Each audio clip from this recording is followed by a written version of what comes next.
Alright, hey guys, what's going on? Pete here, and as you guys can tell from the title, I'm bringing it back.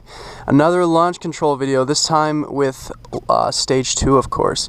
Now, if I sound kind of weird through the camera, it's just because I had oral surgery a couple days ago, so I'm still recovering. But yeah, so if I sound just absolutely annoying, that's why.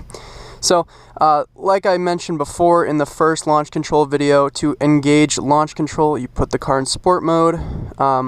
Now, for this demonstration, I'm going to start with traction on, and that's simply to warm up the tires. And when I come back to do my second launch, because I'm going to try to do it at the most 2 launches, because I don't want to burn through these tires, because that's what happens with the launch control stage 2. But I'm going to do a kind of a launch with traction on, of course, and then a launch with traction off, and I'm going to modulate the throttle and do the best I can without roasting the tires. Now what we're going to do here is we're going to try to center ourselves, give ourselves a lot of space, and then I think it's going to give us that, and then let go.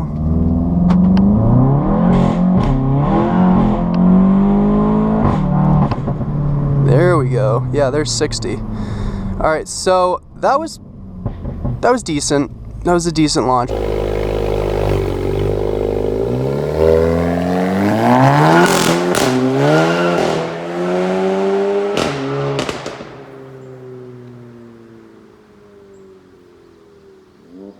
I think it's clear. Let's line ourselves back up. There's 3K. Oh man, I'm so scared. Here we go.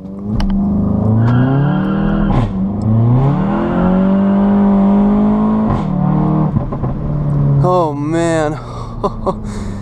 Yeah, talk about not wanting to light up the tires. I did exactly that.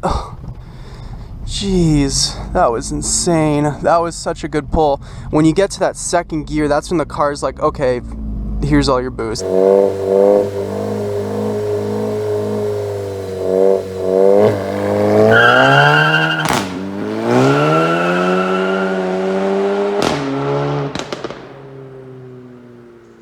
But anyway, hopefully you guys like those launches. I'm going to leave the times after every launch on the bottom of after I launch, of course, and I'm pretty sure I got consistently to 60 every time, and if I didn't, I apologize, but those are pretty decent launches. I'm going to pretty much call it that just for the sake of the tires. But thank you guys so much for staying tuned. It really means a lot to me, and stay tuned for more videos.